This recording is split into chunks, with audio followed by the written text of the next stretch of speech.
안녕하세요. 네, 벌써 세 번째 시간입니다. 반환점을 이제 돌아서 두 번 남았는데요. 세 번째 시간 오신 여러분 환영하고 같이 기도하고 시작하도록 하겠습니다. 사랑의 하나님 고맙습니다. 이 귀한 토요일 아침에 저희가 함께 모여서 영적 리더십에 대해서 또 함께 고민하려고 합니다. 하나님 이 시간 함께 해주셔서 하나님께서 과연 내 인생 가운데 그리고 내가 속한 공동체 가운데 하나님께서 변화를 이끌기를 원하시는 그 방향이 어디인지를 고민하고 그 방향을 내가 알고 있는지를 점검하는 시간이 될 수 있도록 인도하여 주옵소서.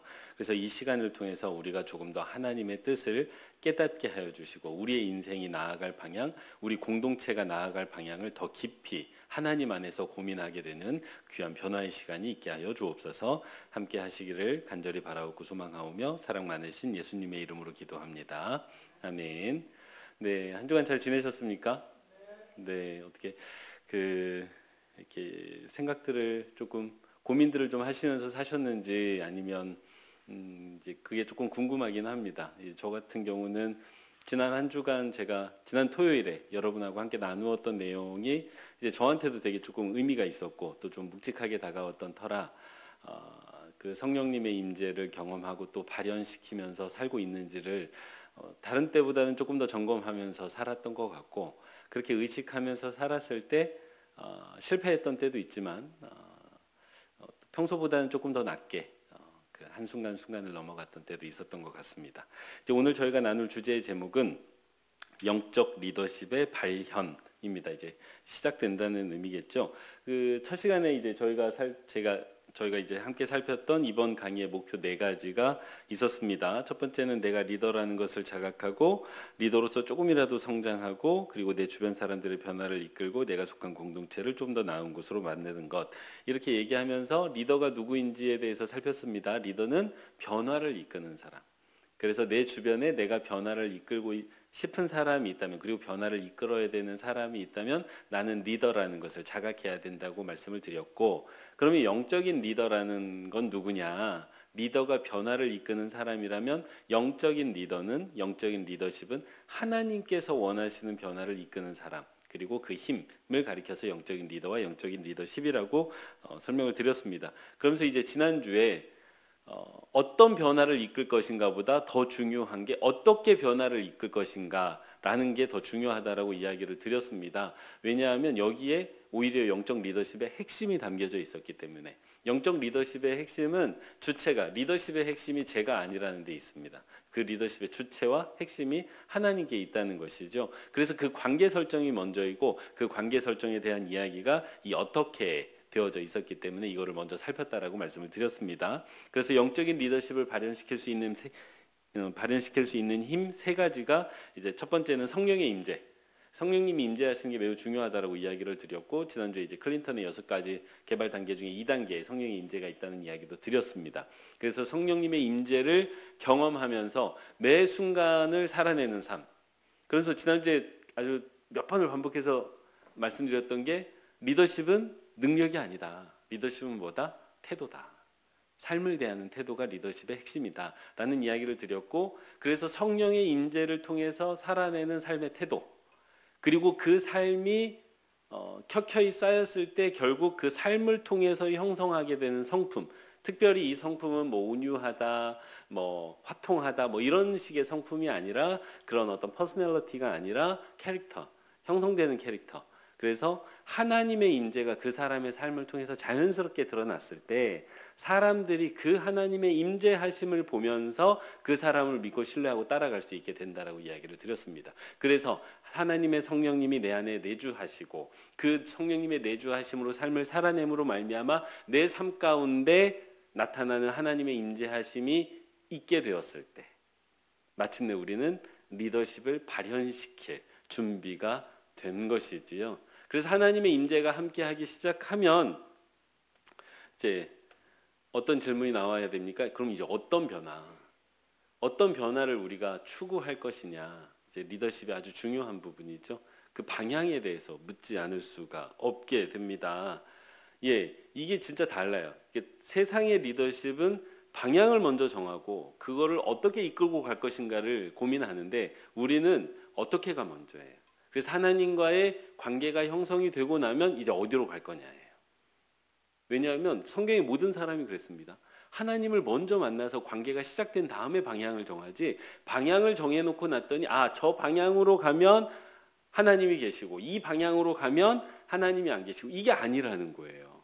아주 대표적인 예가 이런 거죠.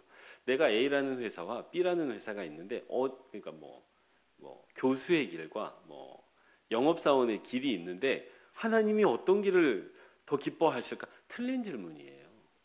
방향을 먼저 묻고 있잖아요. 그보다 먼저 선행돼야 되는 건 하나님과 함께 하는 것, 하나님의 임재, 그리고 그 임재를 통해서 살아내는 삶, 그게 형성이 되고 나면 A냐 B를 고민했는데 갑자기 하나님이 E, D 이렇게 말씀하실 수도 있습니다. 생각도 못했던. 그래서 방향을 먼저 고민하는 건, 그래서 A라는 방향으로 가면 하나님이 계시고 B라는 방향으로 가면 하나님이 없을 것 같다, 이렇게 많이들 생각해요. 실제로 제가 지난 주중에 저희 아내의 친구가 그 아내를 통해서 물어왔어요. 내가 지금 이 일을 하고 있는데 이 일을 이제 좀 그만하고 이 일을 하고 싶다. 근데 이게 하나님의 뜻인지 아무리 물어도 응답이 없다. 이 질문의 순서가 뒤바뀌어 있는 겁니다, 사실. 그러니까 하나님의 뜻을 묻겠다고 하는 사람이 사실 하나님과의 관계가 먼저 정립이 되면요, 그 하나님과의 관계 속에서 자연스럽게 방향이 설정되는 거지, 이 방향을 선택하면 하나님과의 관계가 돈독해지고 이 방향을 선택하면 하나님과의 관계가 틀어지고, 이런 거 없죠. 이런 거 없습니다. 자꾸 이렇게 물으니까 하나님의 응답이 백날을 물어도 백날을 대답하지 않으시는, 이게 질문이 잘못되면 대답이 오지를 않습니다. 제가 예전에 변호사님에게 그 이야기를 들었어요. 제가 NGO 단체 사무국장을 할 때 소송에 휘말려가지고 소송을 진행하는데 변호사님이 너무 잊혀지지 않는 얘기를 해주시는 거예요. 사무국장님, 질문을 잘못하시면요 대답을 드릴 수가 없습니다. 제가 질문을 잘못했거든요. 그렇게 말씀을 해주시는데 참 깨달음이 있었던 그 순간입니다. 그래서 이제 오늘은 어떤 변화를 이제 우리가 추구할 것인가. 우리가 이제 성령님의 내주하심이 있어서 그 영적 리더십에 힘이 있다는 가정입니다. 일단 그 전제가 됐다는 가정 안에서 그럼 어떤 변화를 우리는 추구해야 되는가라는 거예요. 그럼 이제 변화를 추구한다고 했을 때 먼저 선행되는 질문이 또 한 가지가 나오게 됩니다. 만약에 나에게 힘이 있고 물질이 있고 사람이 있다. 그러니까 내가 가용할 수 있는 자원이 있다라고 하면 이 자원을 가지고 내가 뭘 할 것인가라는 질문이 우리 안에 생기게 됩니다. 그러니까 내가 당연히 시간이 있으면 이 시간을 가지고 뭐 하지? 라는 생각이 드는 것처럼 나에게 돈이 있다면 이 돈을 가지고 뭘 하지? 라는 질문이 생겨나기 마련입니다. 마찬가지로 우리에게 영적 리더십이 있다면요. 영적 리더십도 힘인데 그 영적 리더십이 있다면, 그래서 하나님의 인재가 드러나고 있다면 그 영적 리더십을 통해서 우리가 뭘 할 것인가를 고민하게 된다는 거예요. 근데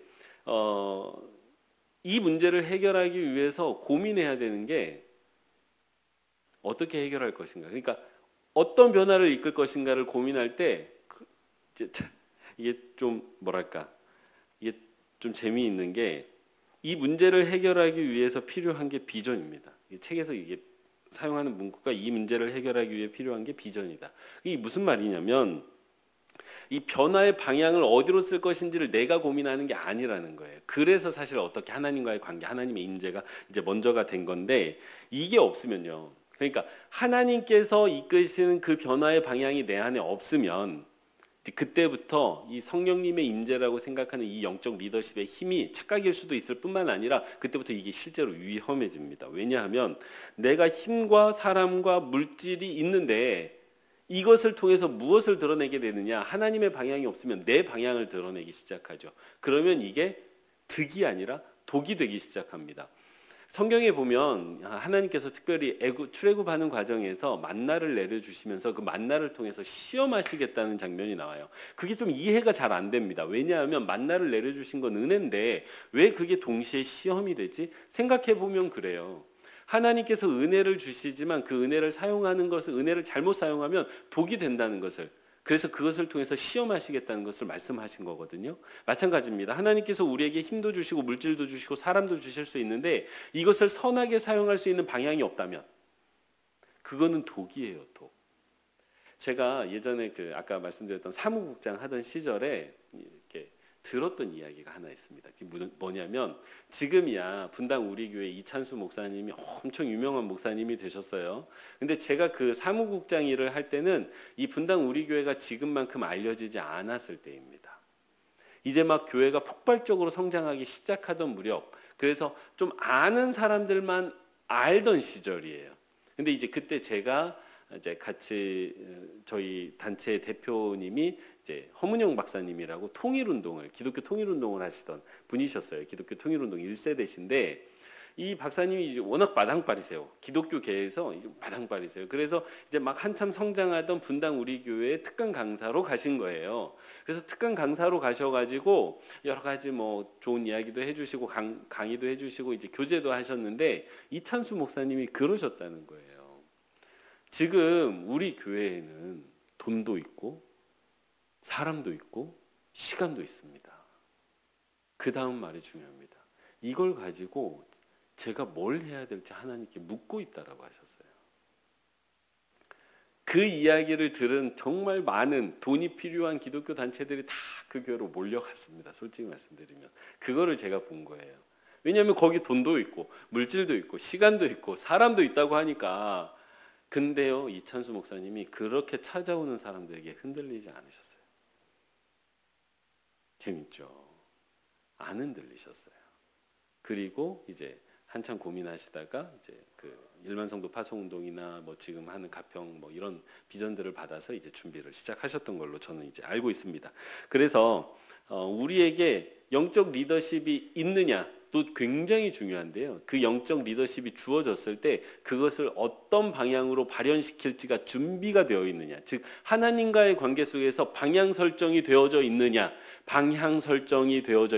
이게 이제 굉장히 중요합니다. 그러면서 이제 제가 돌아보게 된 게 뭐냐면 나는 올바른 비전을 가진 영적 리더였던가. 이 질문을 저 자신에게 던질 수밖에 없었던 거예요. 그리고 이 질문이 있었기 때문에 제가 이 강의를 지금 하고 있는 것입니다. 제 고민 때문에.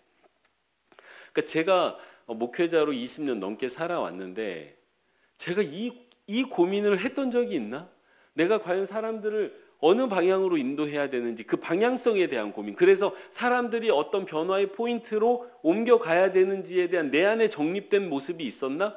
이게 없었다라는 생각이 자꾸 드는 거예요. 그래서 내가 리더였던가 관리자였던가. 관리자는 방향은 고민하지 않아도 되거든요.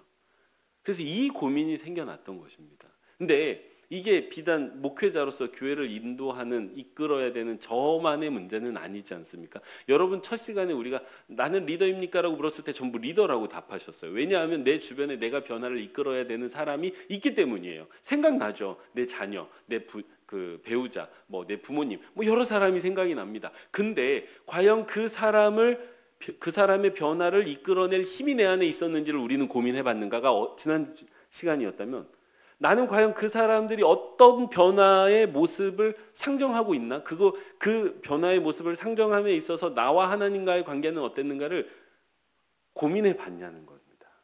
이게 내 자신에게 던졌던 질문이에요. 성도님들이 이러이러한 모습으로 변화가 되기를 원합니다라고 정립되어져 있는가? 그리고 그렇게 정립을 하는 데 있어서 하나님과 나는 얼마나 치열하게 고민하고 얼마나 치열하게 내가 탐구했던가를 돌아보지 않을 수가 없었던 거예요. 자, 그렇다면 이 영적 리더십을 어디로 발현시킬 수 있는가, 즉 어떻게 방향을 설정할 수 있는가를 이제 고민해 볼 건데요. 아주 간략하게 잘못된 리더십의 발현 7가지와 올바른 리더십의 발현이 되었을 때, 영적 리더십이 발현되었을 때 나타나는 특징 6가지를 살펴보려고 합니다. 자, 그럼 잘못된 영적 리더십의 발현 방법이에요. 첫 번째, 충동적인 영적 리더십이 있을 수 있습니다. 이게 즉흥적이고 감정적으로 영적 리더십을 발현시키는 거예요. 이거는 어떤 상황이 있을 때, 나에게 지금 우리 가정이든 내 공동체든 어떤 상황이 발생을 했을 때 그 상황에 대해서 즉각적으로 반응해 버리는 것입니다. 근데 즉각적으로 반응할 때 되게 감정적이고 그리고 충동적으로 이제 반응을 하게 된다는 거예요. 여기에는 이제 우리의 기질이 많은 영향을 끼치게 되어져 있습니다. 여러분 어떤 생각이 나세요? 즉흥적으로, 그러니까 즉흥적으로, 감정적으로, 충동적으로 발현이 된다 했을 때 제 머릿속에 제일 먼저 떠오르는 거 충동 구매입니다. 그러니까 물건을 뭐 어떤 걸 사러 갔는데 그 물건을 사러 가는 길가에 있었던 물건을 보면서 순간적으로 아 이거 필요한 것 같은데 하고 물건을 구매해서 가지고 가면 어떻게 되죠? 대부분이 별로 쓸모가 없습니다. 한두 번은 쓸모가 있을지 모르겠는데 그렇게 충동 구매한 물건은 활용도가 현격하게 떨어지죠. 후회합니다. 근데 다음에 가다가 또 사게 되죠. 마치 그렇게 우리가 반응하는 것처럼 나에게 주어지는 어떤 상황에 대해서 즉각적으로, 감정적으로, 즉흥적으로 반응하고 있지는 않은가? 특히 자녀들에 대해서, 자녀들의 신앙 문제에 대해서 평소에는 반응하지 않다가 어떤 자녀의 내가 마음에 들지 않는 모습에 즉각적으로 그냥 감정적으로 반응해버리는 우리의 모습들이 있는 게 사실입니다. 특히 이제 중고등부 부모님들 가운데 이제 그런 모습들을 제가 사역하면서 많이 봤는데 이제 이런 것들이 즉각적인 영적 리더십의 발현이죠. 올바르게 발현될 수가 없습니다. 특히 목회자가 이제 이러면 정말 곤란하게 되는데요. 목회자가 즉흥적인 어떤 감정적인 충동적인 리더십을 발현시킬 때가 있을까요? 없을까요? 생각보다 많습니다. 제가 가장 먼저 생각난 것은 이제 부정적인 반응인데 성도님들이 아주 곤란한 삶의 상황에 처하실 때가 있어요. 제가 이제 아주 뇌리에 선명하게 기억이 나 있는 게 제가 한 저녁 8시 때쯤 집에 그 사무실에서 야근을 하고 있었는데 저희 교회에서 일이 아닙니다. 야근을 하고 있는데 전화를 한 통 받은 거예요. 그 부동산을 하시던 집사님인데 계약 사기를 당했다는 겁니다. 근데 이제 이 집사님이 사인을 했던 터라 부동산 중개인으로서 이제 그거에 대한 법적 책임이 돌아온 거예요. 근데 금액이 2억 원이었습니다. 이 굉장히 큰 땅덩어리였기 때문에 계약금 자체가 2억 원이었고 그거가 이제 사고가 난 거예요. 그래서 그것 때문에 집에 가압류가 들어온다는 전화였어요. 그 이야기를 듣는데 제가 감당이 안 되는 거예요. 그 이야기에 그냥 즉흥적으로 감정적으로 휘말려 버린 것입니다. 그러면 목회가 안 돼요. 성도님도 사정없이 흔들리고 막 우왕좌왕하고 있는데 거기에 목사가 같이 부화내동해버리면요. 목회 자체가 안 됩니다. 그래서 제가 그날 어떻게 했냐면 핸드폰으로 전화를 받아서 그 핸드폰을 들고 그때 섬기던 이제 담임 목사님 방으로 그냥 갔어요. 저녁 8시에 담임 목사님 계셔가지고 녹화하고 들어가서 그냥 목사님 이 전화 받으셔야 됩니다 하고 전화를 그냥 건네줬습니다. 그랬는데 그 목사님이 굉장히 풍채도 있으시고 목소리도 중저음에 굉장히 침착하시거든요. 굉장히 침착하게 대처를 하시는 거예요. 안 흔들리시는 거예요. 근데 그 목사님의 모습을 보는 제 마음이 비로소 안정이 되더라고요. 근데 그 전화기 건너편에서 들리는 집사님이 안정되는 게 느껴졌습니다. 그러니까 영적 리더십이라는 건요, 즉흥적으로 감정적으로 그 어떤 시류에 따라서 이렇게 변화하는 그 방향대로 발현되지 않는 것 같습니다. 영적 리더십은 굉장히 안정적이어야 되고요, 보편적으로 인내함을 두고 조금 즉흥적이 아니라 시차를 두고 발현되는 때가 대부분인 것 같습니다. 물론 즉각적으로 반응해야 되는 때가 있습니다.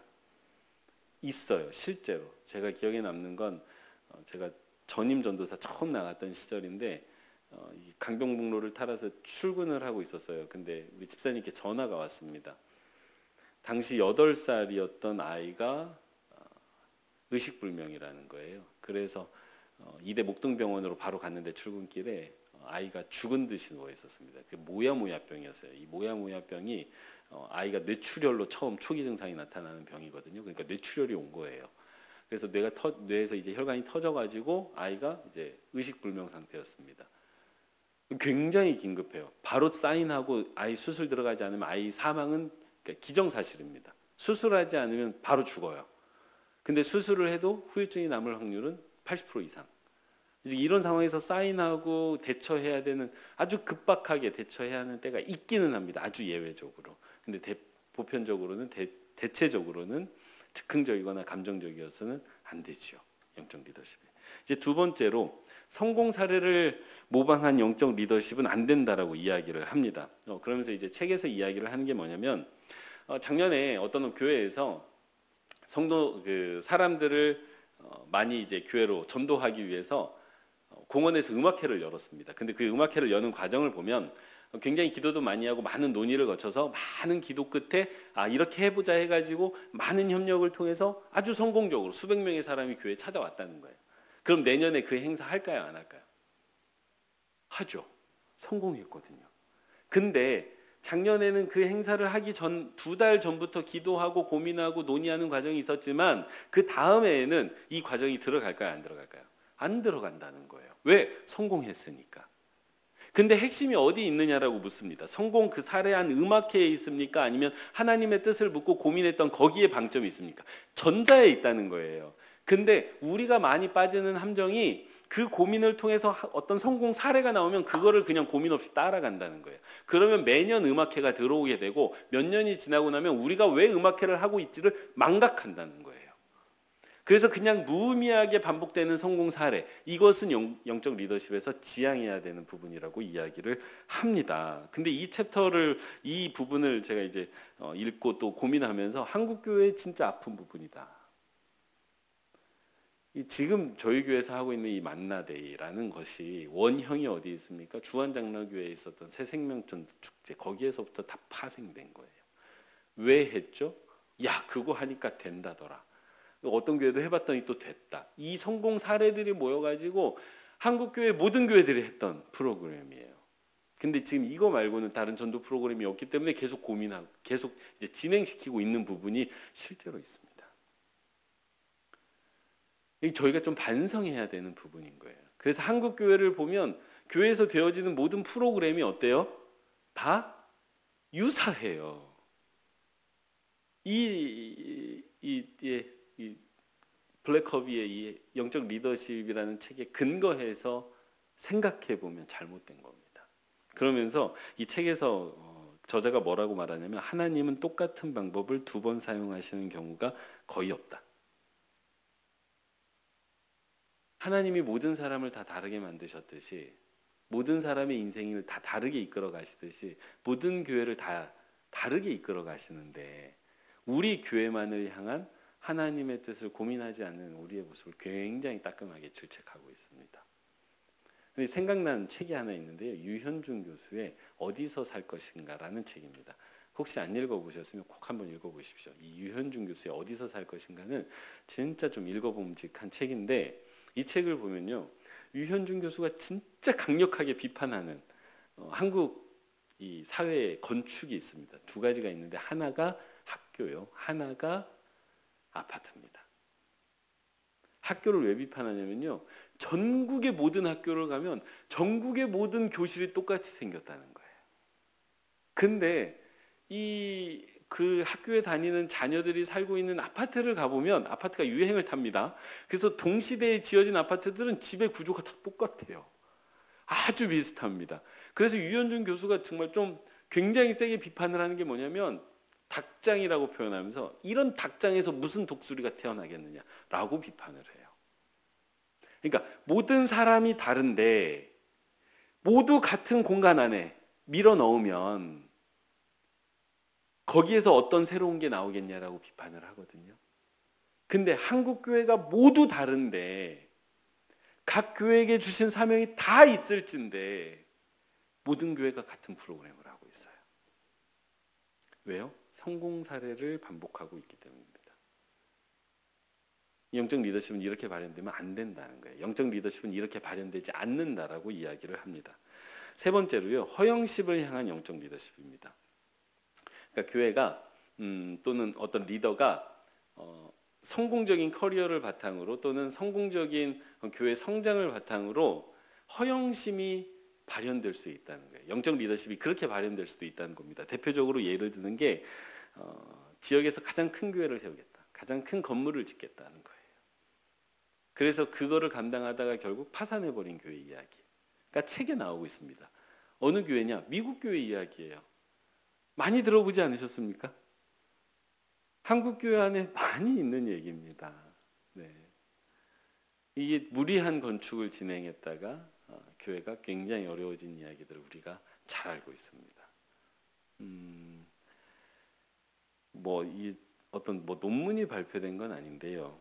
IMF가 1997년에 있었고 미국 부동산 위기가 2007년에 있었습니다. 그래서 우리나라가 자본 시장의 위기를 그렇게 두 번 겪어서 넘어왔는데 제가 그거를 좀 이해하려고 싱가포르에 있을 때 개인 펀드 매니저 집사님께 책 하나를 소개해달라고 해서 책 한 권을 읽었는데 그 책에서 추적했던 게 뭐냐면 IMF 동남아시아 금융위기 이후에 일본 자본이 어떻게 흐름을 타고 돌아다녔나를 추적한 책이었어요.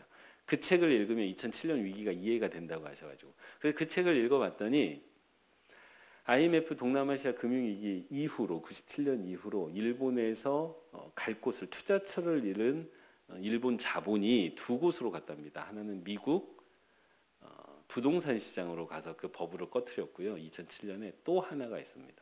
한국 금융시장에 투자를 했다라고 알려져 있어요. 그래서 그 자본이 어디로 투입됐느냐? 한국의 대부 업체로 들어왔습니다. 기억하실 거예요. 러시앤캐시를 비롯해서 그 당시 TV 광고에서 대부 업체들의 그 사채죠. 그 광고가 엄청 많았습니다. 그 한 개 업체 산화머니인가? 그 한 개 업체를 빼고 전부 일본 자본이에요. 모르셨죠? 전부 일본 자본이었습니다. 지금도 일본 자본이라고 해요. 근데 그 대부 업체가 어디를 잡은 줄 아세요? 한국교회를 잡았어요. 한국교회 신용도가 낮아서 대출이 되지 않았은 그 시절에 대부 업체가 한국교회를 뚫었습니다. 굉장히 저리로 대출을 해줘서 한국교회 붐이 일었어요. 건축 붐이. 근데 이 대부 업체가 계약서에 밀어 넣어줬던 게 뭐냐면 그 당시 엔저 시대인데 환율 변동 상품을 판 거예요. 그리고 금리 변동 상품을 팔았습니다. 이 두 가지가 아주 위험한 요소로 묶여 있었는데 인지를 안 했어요. 근데 2007년에 금융위기가 터지면서 환율 변동 상품이잖아요. 한화 가치가 폭락하면서 이게 엔화로 갚아야 되는 시스템이었거든요. 엔화가 폭등해 버린 거예요. 제 모교회가 20억이었던 빚이 40억이 됐습니다. 1년 만에요. 환율 변동 상품 때문에. 이렇게 무너진 교회가 진짜 많아요. 여기 별내에 있는 백배 교회인가? 있었어요. 그 교회도 같은 방식으로 무너졌습니다. 버티다가 팔고 나가셨지만 진짜 많은 한국 교회가 이 허영심을 향한 영적 리더십 때문에 무너졌습니다. 이게 생각났던 게 돈키호테예요. 돈키호테. 풍차를 향해서 돌진하는 돈키호테와 같은 모습을 한국 교회가 가져왔지 않나라는 생각이 들었습니다. 이 네 번째로 잘못된 영적 리더십의 발현이 필요를 향한 영적 리더십입니다. 이 니즈인데요. 주변 사람들이 원하는 것, 그러니까 주변 이 시대의 사람들이 원하는 것을 파악해서 그 니즈에 따라서 리더십을 발휘했을 때, 여러분 이거는 일반 세속 리더십에서는 굉장히 중요한 리더십이고 꼭 필요한 리더십입니다. 그러니까 물건이 어디가 팔릴 줄 알아야 그걸 한다는 거죠. 근데 영적 리더십은 필요가 아니라 하나님의 필요에 따라서 발현이 된다는 거예요. 사람의 필요가 아니라 하나님의 필요에 따라서. 대표적으로 생각을 해봤더니 노아가 생각이 나더라고요. 노아가 방주를 지었습니다. 사람의 니즈가 있었을까요? 전혀 없었습니다. 사람의 니즈가 전혀 없었는데 하나님의 니즈가 있었기 때문에 노아는 600년 동안 방주를 짓고 앉아 있었던 거죠. 이게 이제 영적 리더십이라는 겁니다. 하나님의 니즈를 따라가는 것. 근데 이게 이제 저희가 좀 생각해 봐야 되는 게 요즘 교회 리더십 가운데 지역사회의 니즈를 파악하는 게 있어요. 그게 하나님의 니즈하고도 맞을 때가는 이제 금상첨화인데 그렇지 않고 그저 우리 지역사회의 필요를 채워줌으로 인해서 교회를 성장시키겠다는 어떤 전략적인 관점에서 되어졌을 때 과연 그게 하나님의 뜻에 맞을지를 고민하지 않았다는 것에 대해서는 반성의 포인트가 조금 있을 수 있습니다. 그래서 이제 영적 리더십은 니즈가 아니라 성령을 따라 움직여야 된다라고 이제 저자가 이야기를 하고요. 다섯 번째로 잘못된 영적 리더십으로 자원을 따라가는 영적 리더십을 이야기합니다. 아주 대표적으로 헌금이 남아서 하는 거예요. 헌금이 남았으니까 선교한다. 헌금이 남았으니까 뭐 리모델링 한다. 헌금이 남았으니까 교회 개척하자. 그러니까 자원이 남았으니까 이런 일들을 한다. 그러니까 자원을 따라가는 영적 리더십인 거예요. 이게 잘못됐다라고 이야기를 합니다. 이 대표적인 거 있죠. 우리나라의 대표적인 이게 잘못된 자원을 따라가는 리더십, 보도블록 리더십. 보도블록 왜 갈아엎습니까? 돈이 남아서요. 돈이 남아서 보도블록을 갈아엎는 이 리더십이 우리 안에 없는지 점검해 봐야 된다는 거예요. 영적인 리더십 가운데서도. 물론 이제 요즘 한국교회가 워낙 어려워가지고 이런 경우는 이제 극히 드물기는 한데, 이제 여섯 번째로 경계하는 게 리더를 통한 영적인 리더십입니다. 이거 참 우리가 좀 생각해 봐야 되는 부분입니다. 그러니까 사람의 판단을 통해서 합리적인 비전을 제시할 수 있다는 거예요.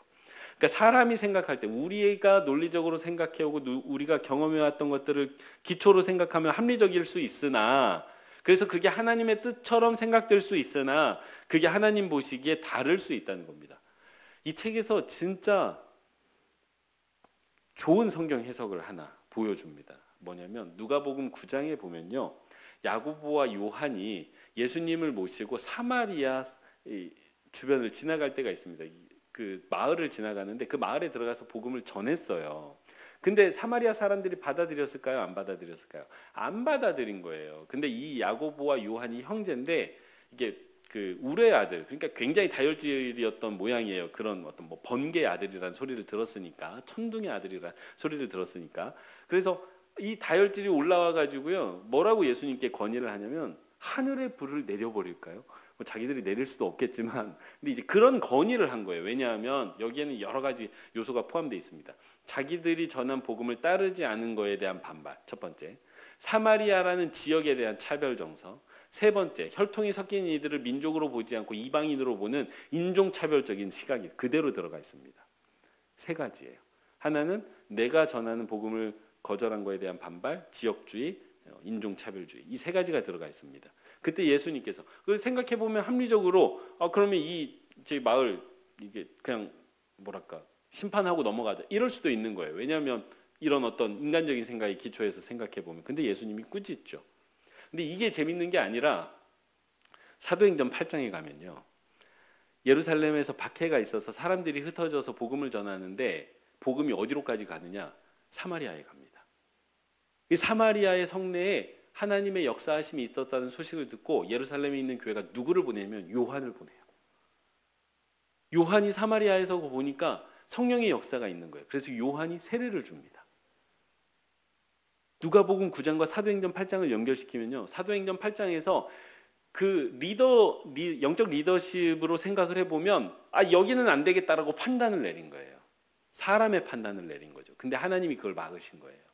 그리고 훗날 지나가서 보니 하나님의 역사하심이 드러나기 시작한 거예요. 거기에서 중고등부는 안 되겠다, 이렇게 판단해 봤을 때 이 지역에서 이거는 안 돼, 이거 하는 건 낭비야, 이렇게 생각했을 때 저 사역이 될 것 같아, 그러니까 저 사역 하자. 하나님의 생각이 아닐 수 있다는 거예요. 그거를 단편적으로 보여주는 게 누가복음 9장과 사도행전 8장이라는 거예요. 이렇게까지 볼 수 있다는 걸 제가 이 책을 통해서 알았는데 너무 좀 뭐랄까 새로움을 깨달아서 너무 좀 기쁘기도 하고 즐겁기도 했던 순간입니다.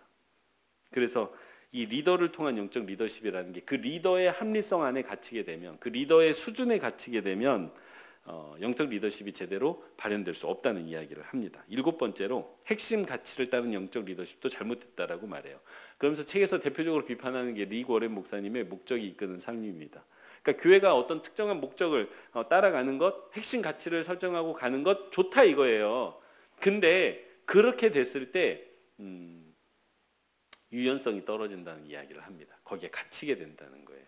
뭐 선교하는 교회, 대표적으로 그런 교회들이 많이 있습니다. 뭐 선교하는 교회로 딱 지향을 해놓으면, 목적을 정해놓으면 구제하자고 하는데 우리는 선교하는 교회야, 구제 못해 라는 이야기가 나올 수 있다는 거예요. 그래서 선교 자체가 하나님의 뜻에 합당할 수 있지만 유연성이 떨어지면서 결국 그 교회를 향한 하나님의 고유의 뜻을 상실해 갈 수도 있다라는 위험성을 이야기를 합니다. 그래서 영적 리더십은 하나의 목적으로 고착되지 않습니다. 그래서 그 잘못된 리더십들을 다시 한번 살펴보면 영적 리더십은 감정적으로 즉흥적으로 발현되지 않습니다.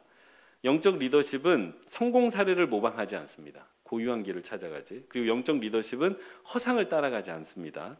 영적 리더십은 니즈를 따라가지 않습니다. 성령님을 따라갑니다. 그리고 영적 리더십은 자원을 따라가지 않고 자원이 따라오게 합니다.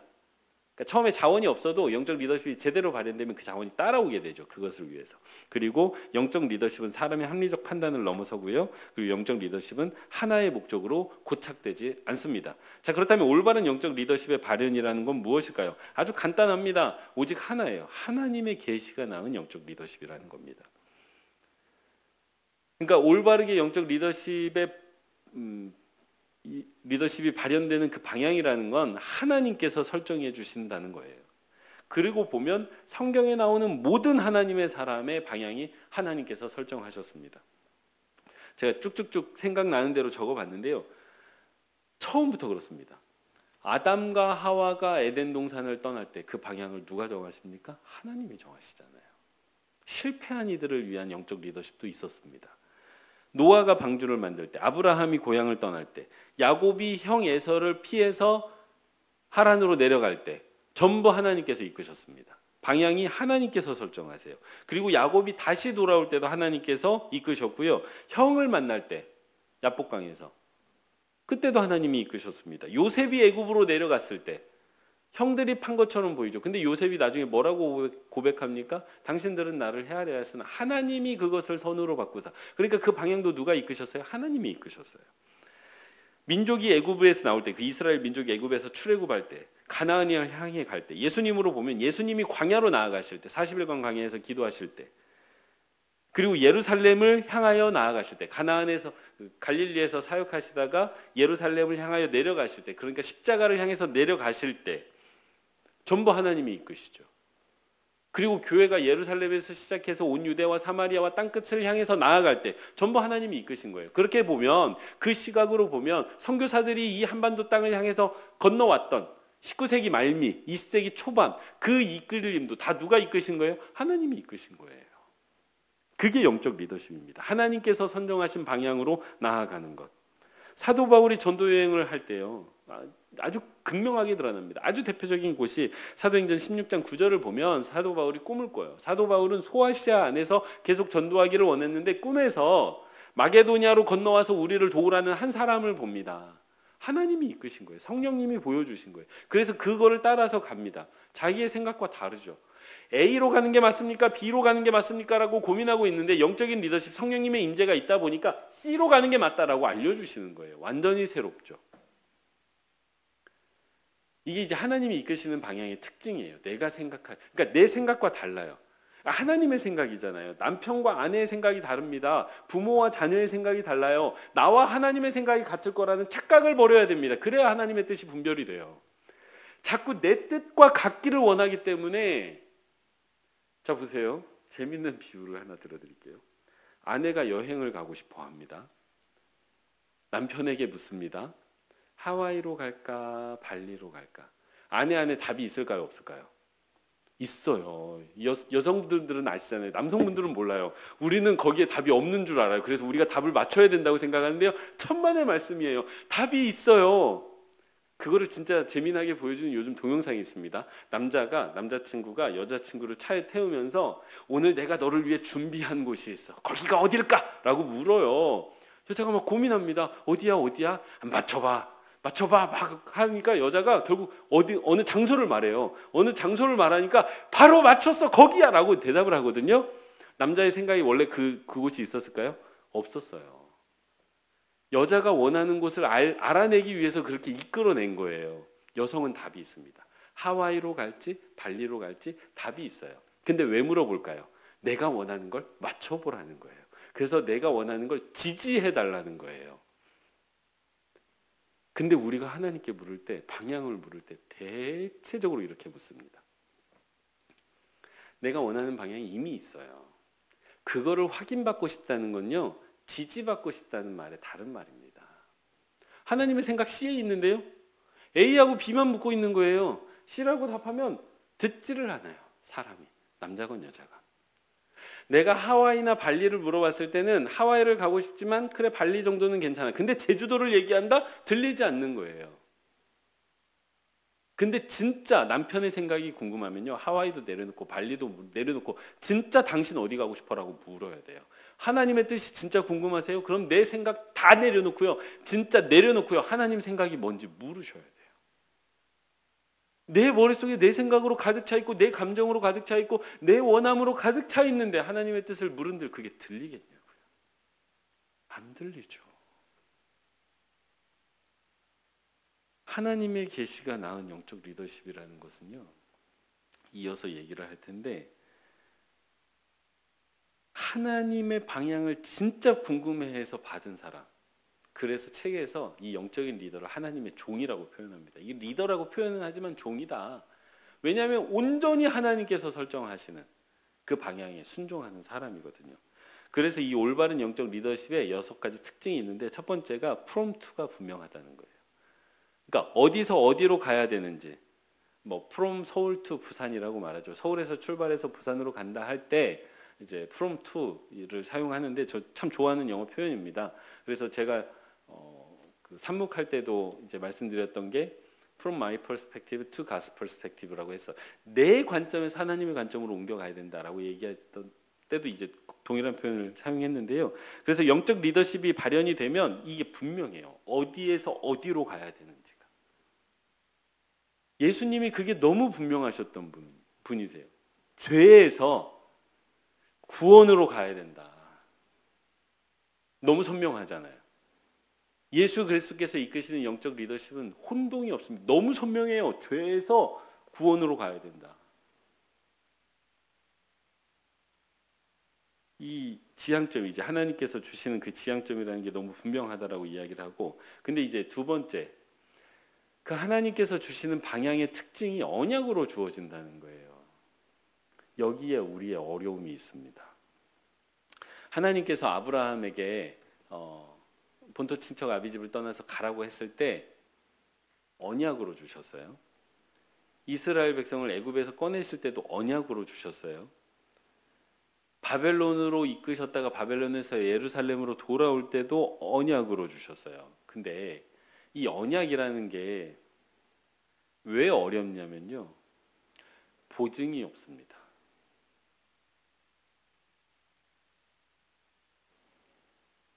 내가 너 지켜줄게. 못 믿겠는데요.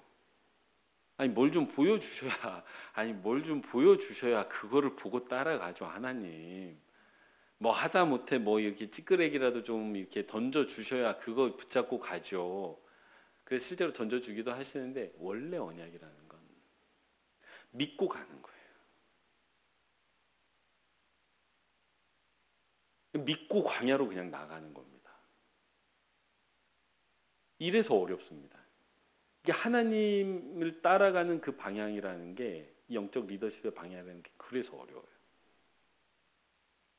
근데 이제 이 언약으로 주어진다는 특징만 있느냐, 이거는 이제 어려움이었다면 이거를 상쇄하는 것들이 있는데, 이미지가 있습니다. 이미지. 하나님께서 아브라함에게 언약을 주셨을 때 이미지를 주셨어요. 하늘의 별과 같이, 바다의 모래같이. 하나님의 언약이 이렇게 눈에 보이는 게 아닌데 가시화되는 거예요. 그래서 믿음은 보이지 않는 것들의 증거라는 이야기가 있잖아요. 그게 무슨 얘기냐면, 하나님께서 주신 언약이 내 안에 들어오고 그 언약이 믿음으로 받아들여지면요, 그게 시각화돼요. 내 안에서 시각화됩니다. 많은 사람이 그랬어요. 그 가나안 땅을 향해서 갈 때도 젖과 꿀이 흐르는 땅, 시각화죠.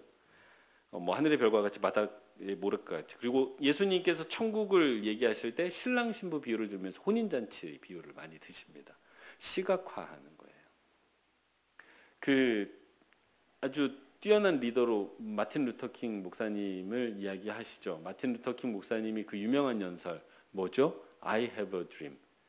그 I have a dream이라는 그 연설문을 보면요, 나는 꿈이 있다는 거예요. 근데 그 이후에 펼쳐지는 그 연설의 내용이 어렵지도 않고요, 되게 복잡하지도 않습니다. 근데요, 그 연설문을 들으면 시각화돼요. 그러니까 백인의 자녀와 흑인의 자녀가 같이 손잡고 뛰노는, 마치 어린아이가 사자와 손잡고 뛰노는 뭐 그런 것처럼 말씀이 시각화된다는 건 다가왔다는 의미인데, 그 I have a dream이라는, 나는 꿈이 있습니다라는 연설문을 들으면 시각화돼요. 이미지로 치환됩니다. 그 하나님께서 주시는 그 방향이라는 게 사람을 이끌기 위해서 이미지를 많이 사용하셨다는 걸 성경에서 보게 되고, 실제로 위대한 리더들이 이 이미지로 많은 것들을 그 비전을 제시하고 이끌어가죠. 그래서 한번 좀 점검해 보시면 좋겠습니다. 이게 내가 과연 변화를 이끌기를 원하는 내 주변의 사람들이 변화된 모습이 이미지화 되어져 있나? 정리된 언어로 되어져 있나? 그것이 형성되는데 하나님께서 내게 주신 것은 무엇이었지?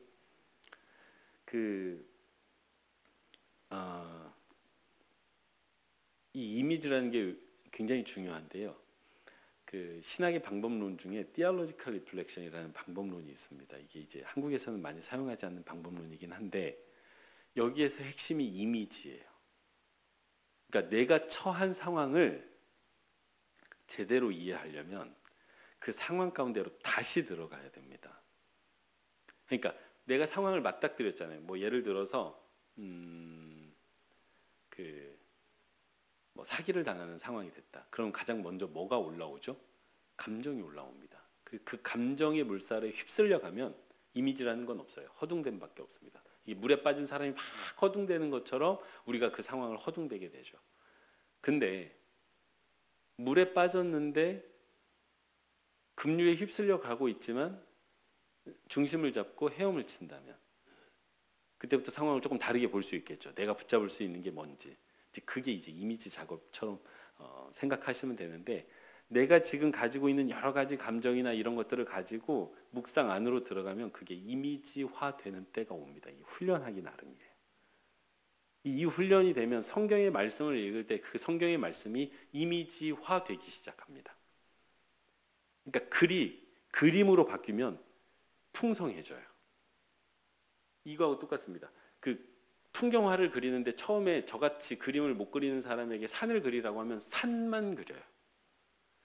진짜 딱 이렇게 그리고 나면 제가 더 그릴 게 없습니다. 그림을 못 그리는 사람인지라. 근데 그림을 잘 그리는 사람은요. 산을 그리고 나면 그 옆에 하천도 그리고 뭐 구름도 그리고 여러 가지 것들이 풍성해지죠.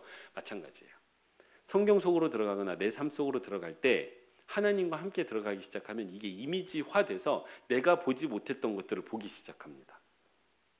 그래서 실제로 FBI가 훈련을 시킬 때 어떻게 시키느냐? 이미지 훈련을 시켜요. 사진 하나를 딱 보여주고 기억해내라고 하는 거예요. 그 진짜 기억력이 좋은 사람들 다 어떻게 하죠? 이미지화합니다. 책을 이미지처럼 읽어요. 그래서 기억합니다. 그래서 이 이미지가 굉장한 힘인데 그 이야기를 지금 책에서 하고 있더라고요. 하나님의 언약은 반드시 이미지화되는 과정을 거칠 때가 있다. 그래서 이 영적 리더십이 사람들에게 힘을 갖는 게 뭐냐면 그 이미지가 공유가 되는 거예요. 그러다 보면 같이 꿈을 꾸게 되는 거죠. 제가 스피리추얼 무브먼트라는 수업을 들을 때 이 영적 운동이 어떻게 확산되는가를 이렇게 보여준 비디오가 있는데 진짜 재밌습니다. 공원에서요 한 사람이 막 이렇게 뛰고 있습니다. 그럼 지나가는 사람들이 뭐라고 말할까요? 에이 미친놈 이렇게 말합니다. 근데요 두 사람이 같이 뜁니다. 막 뛰어요. 그럼 지나가는 사람들이 뭐라고 말할까요? 둘이 미쳤네 라고 얘기를 합니다. 세 사람이 뛰어요. 막 뜁니다. 그럼 셋이 미쳤네예요. 다섯 사람이 뛴다. 왜 뛰지? 로 바뀝니다. 10사람이 뛴다. 뭐가 있나? 20사람이 막 뛰어서 달려서 지나간다. 나도 모른 채 따라갑니다. 저희 그럴 때 있어요. 막 사람들이 막 도망치면요. 뭐지 하면서 따라가요. 그게 이제 영적인 운동이 확산되는 과정이라고 설명을 하는데 그게 뭐냐면 하나님께서 주신 언약, 그 영적인 리더십이 이미지화돼서 여러 사람에게 확산되기 시작한 거예요. 그러면 같이 움직이기 시작합니다. 그리고 이제 네 번째 특징이 뭐냐면 풍성한 이야기예요. 하나님의 영적 리더십이 제대로 발현이 되면 이야기가 풍성해진다는 겁니다. 과거에도 펼쳐졌고 지금도 펼쳐졌고 그리고 그 이야기가 미래에 대한 이야기로 이어진다라고 이야기를 하는데 이게 참 이 부분을 읽으면서 참 위로도 받고 참 힘도 받았던 건데 제가 저희 교회 오기 직전에 바로 전에 섬겼던 교회에서 마지막 고별 설교를 했었는데 그 고별 설교의 제목이 뭐였냐면 여러분의 삶에 펼쳐진 하나님의 이야기였어요. 그러니까 제가 2년간 그 교회에서 사역하면서 성도님들의 삶 가운데 뭘 봤냐면 하나님께서 여전히 일하고 계시는 걸 봤고 여전히 하나님께서 그 사람들의 삶을 하나님의 이야기로 바꿔가는 걸 봤기 때문에 그 성도님들의 이야기를 풀어드렸어요. 이런 거라는 거예요. 영적 리더십이 발현되기 시작하면 우리 안에 하나님께서 어떻게 일하시는지에 대한 이야기가 풍성해진다는 것입니다. 이게 어떻게 근데 연결이 되느냐? 성경에 나온 과거의 이야기에서 이런 은혜의 이야기가 있었는데 어랍쇼?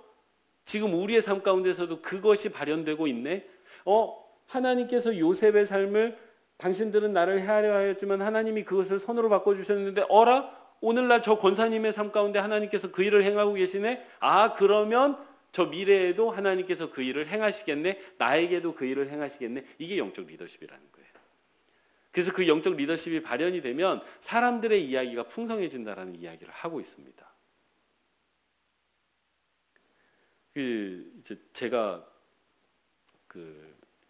신방을 좋아하는데 요즘 잘 못하고 있어서 죄책감을 많이 갖고 있지만 이 신방에 대해서 제가 저희 교육자들에게 한번 특강을 한 적이 있습니다. 그때 제일 강조했던 게 뭐냐면 서사예요. 신방은 그냥 가서 예배드리러 가는 게 아니라 그 사람의 인생의 서사를 알기 위해 가는 거다.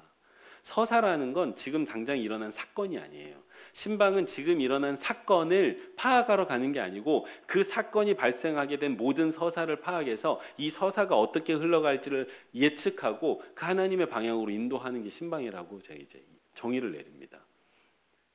모든 사람에게 서사가 있어요. 모든 사람이 저희 대통령이나 왕만 서사가 있는 게 아니고 우리 모든 사람에게 하나님의 서사가 있습니다. 영적인 리더십은 그 서사가 보이기 시작할 때 발현되는 거라는 이야기를 하고 있죠. 그리고 아주 중요한 특징으로 영적 리더십이 가진 특징으로 사람이 성장한다는 겁니다. 대표적인 예로 이스라엘 백성이 애굽에서 나와서 가나안 땅으로 가죠. 하나님께서 주신 비전이 있었어요. 저 가나안 땅으로 가라는 비전이 있었다는 거죠. 근데 이스라엘 백성이 혼동했다는 거예요. 그 영적인 리더십의 목표가 가나안 땅이라고 혼동했다는 거예요. 그게 아니라는 거예요.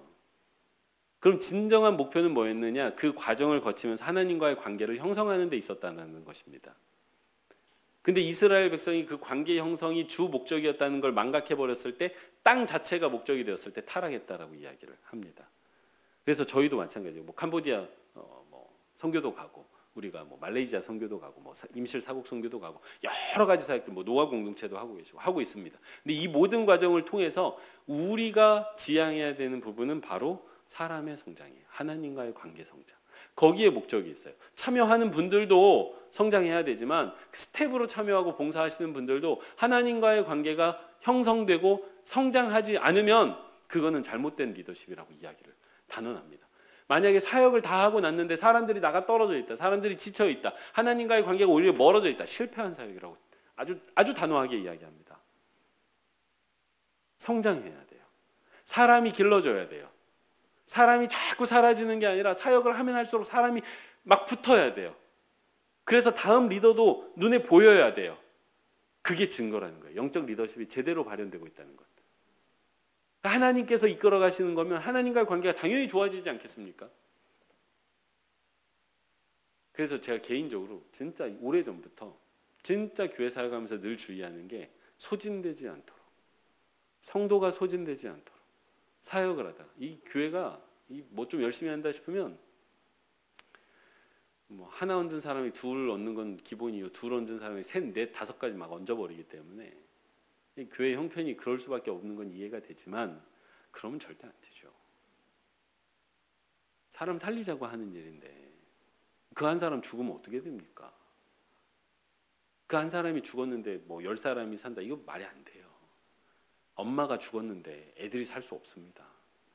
애들 따라 죽게 돼 있어요. 사실 산 것처럼 보여도. 그러니까 진짜 교회가 정신 차리고 들여다봐야 됩니다. 소진시키면 안 됩니다. 하나님과의 관계가 깊어질 수 있도록 조절해야 되죠. 애가 사랑을 약 먹어가면서 밤새서 공부한다 그러면 그거 모든 부모가 뜯어말리죠. 오, 잘한다 잘한다. 약 각성제 더 사서 먹일 부모가 어디 있습니까? 그렇잖아요. 절대 그러면 안 됩니다. 그래서 그 사람이 성장하고 있는지를 보면 이제 우리가 영적 리더십을 제대로 발현시키고 있는가. 그리고 이제 마지막으로 이 모든 것들이 합해져서 하나님께 영광이 돌려지고 있는지를 점검하시면 되겠습니다. 이제 다시 한번 쭉 보면 하나님을 통해서 제대로 발현된 그 영적인 리더십은 목적지가 분명하다는 거예요. 하나님께서 설정하신 목적지가 분명하고 믿음의 영역인 언약으로 주어지며 그 언약은 이미지로 변환되고 그 이미지를 따라갈 때 우리 삶 가운데 이야기가 풍성해지며 그리고 그 가운데 사람들이 성장하고 사람들이 태어나고 그리고 결국 하나님의 영광이 드러난다는 특징을 가지고 있습니다. 그래서 우리 영적인 리더십을 점검하실 때 이런 것들을 가지고 점검해 보시면 좋겠어요. 이게 사역은 굉장히 잘 되는데 하나님의 영광은 드러나지 않을 수도 있습니다. 뭐 대표적으로 사랑의 교회가 한번 홍역을 알았잖아요. 그 건축 문제로, 불법 건축 문제로 하나님의 영광을 가리는 거죠. 좋은 리더십이라고 말할 수 없습니다. 세습 뭐 말할 것도 없죠. 이제 더 절망스러운 건 뭐 지난번에도 한번 말씀드렸지만 우리 교단 총회장이 성적인 범죄를 저질렀음에도 불구하고 네 그냥 임기를 마치시는 상황이 지금 됐습니다. 네, 결국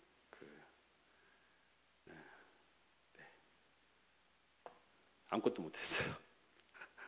부끄러운 일입니다. 네. 자, 오늘 내용 정리하면 이렇습니다. 변화의 방향은 하나님께서. 두 번째, 하나님께서 설정하신 그 영적 리더십의 방향은 언약을 통해 주어지고 그 언약은 이미지와 이야기를 통해서 확인됩니다. 그리고 그 하나님의 방향을 통해서 나아갈 때 사람의 성장과 하나님의 영광이 드러난다는 것을 기억하시면 좋겠습니다. 네. 그러면 일단 제가 기도하고 마치고 혹시 질문 있으시면 질문 듣도록 하겠습니다. 사랑의 하나님 고맙습니다. 오늘 우리가 어떤 변화를 향하여 나아갈지를 고민했습니다. 하나님, 내가 설정하는 방향, 잘못된 영적 리더십의 방향을 설정했다면 하나님, 우리가 고칠 수 있도록 깨우쳐 주시옵소서.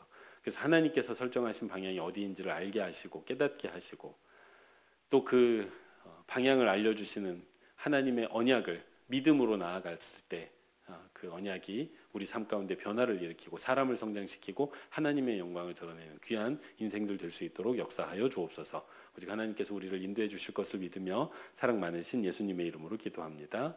아멘. 네, 수고하셨습니다. 고맙습니다.